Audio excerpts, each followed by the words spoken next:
அதிகமான வாக்குகள் வாங்கியிருந்ததா நேற்று நீங்கள் சொல்லியிருந்தீங்க. ஆனால் சிபிஆர் இதுக்கு முன்னாடி போட்டியிட்டு கோவையில் உங்களோட அதிகமான வாக்குகள் வாங்கியிருந்திருக்காரு.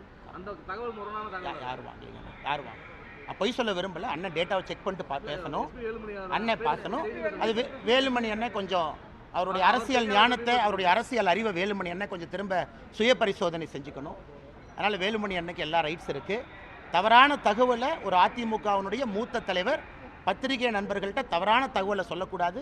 அந்த தவறான தகவலை நம்பி பத்திரிகை நண்பர்கள் அந்த கேள்வி எங்களுக்கு கேட்கக்கூடாது.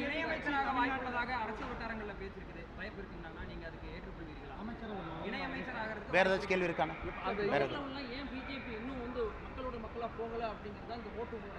இல்லைண்ணா, இதை விட என்னென்ன போக முடியும்? ஏன் 11.5% வந்தது பெருசு இல்லையா?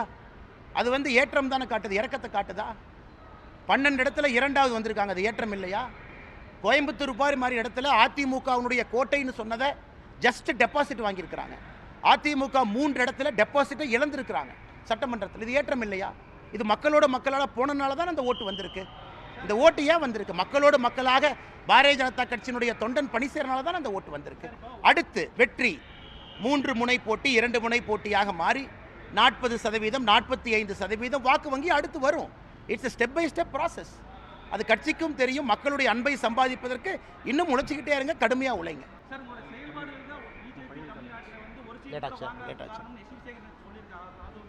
அவர் யாருன்னே தெரியாத தலைவா.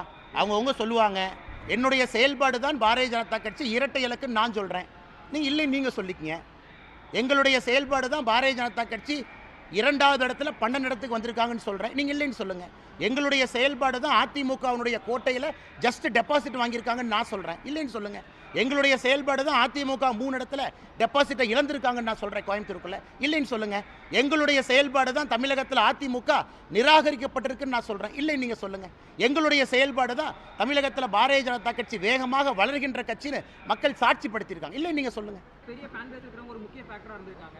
2026 நோக்கம் வச்சிருக்கீங்க. விஜய் கிட்ட அணுகிறதுக்கான வாய்ப்புகள் இருக்கு. பெரிய ஃபேக்டர் தான். இல்லைன்னு நான் சொல்லணும். யார் அரசியலுக்கு வந்தாலும் கூட மக்கள் புதியவர்களுக்கு தமிழகத்தில் எப்போ வாய்ப்பு கொடுப்பாங்க. 2026 பொறுத்தவரை கூட்டணி ஆட்சி. நான் சொல்கிறத நீங்கள் எழுதி வச்சுக்கோங்க. தமிழ்நாட்டில் இன்னைக்கு நிலைமையில் எந்த கட்சியும் தனியாக இங்கே ஆட்சி அமைக்க முடியாது. இன்னும் 500-550 நாள் இருக்குது. நான் சொல்வதை எழுதி வைத்துக் கொள்ளுங்கள். 2026 தமிழக அரசியலில் முதலாக ஒரு முழுமையான கூட்டணி ஆட்சியை நம்ம பார்க்கத்தான் போகிறோம். நான் பேசுறதை பார்த்து அப்படி தெரியுதானே? அதுக்கு இன்னொருத்தரை கொண்டு வந்து நீங்க கூட்டணி வைக்கணும். பயணம். செய்திகளை உடனுக்குடன் தெரிந்து கொள்ள உடனே சப்ஸ்கிரைப் பண்ணுங்க.